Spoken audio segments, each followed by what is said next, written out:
જય માંધાતા, જય વેલનાથ. શું રાજકારણ જ સમાજની બધી સમસ્યાઓનો ઉકેલ છે કે પછી આપણે ક્યાંક મોટી ભૂલ કરી રહ્યા છીએ?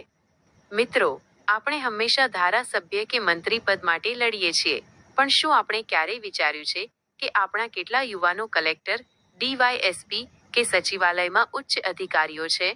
સત્તા માત્ર નેતાઓ પાસે નથી હોતી. સત્તા પેનમાં પણ હોય છે. જ્યારે આપણો દીકરો કે દીકરી ભણી ગણીને સરકારી તંત્રમાં બેસશે, ત્યારે સમાજ પર અત્યાચાર કરવાની કોઈની હિંમત નહીં ચાલે. બીજું, આપણે એકબીજાના પગ ખેંચવાનું બંધ કરી એકબીજાનો હાથ પકડવો પડશે.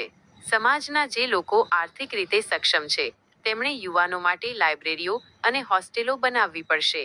રાજકારણમાં ભલે આપણે અલગ અલગ પક્ષમાં હોઈએ, પણ જ્યારે સમાજના હિત અને ન્યાયની વાત આવે, ત્યારે પક્ષનો ખેસ ઉતારીને સમાજનો દીકરો બનીને મેદાનમાં આવવું પડશે.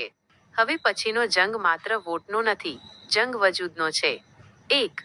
દીકરા દીકરીઓને ઉચ્ચ શિક્ષણ આપો. 2. સમાજના નાના વેપારીઓને ટેકો આપો. 3. અને રાજકારણમાં માત્ર ચમચા બનીને નહીં, પણ ચોકીદાર બનીને રહો. જે નેતા સમાજનું કામ ન કરે, તેને આવતી વખતે સવાલ પૂછતા શીખો. આ વાત જો તમને સાચી લાગતી હોય, તો આ વિડીયોને દરેક ગ્રુપમાં શેર કરો. સમાજ બદલાશે તો જ નસીબ બદલાશે. જય સમાજ, જય એકતા.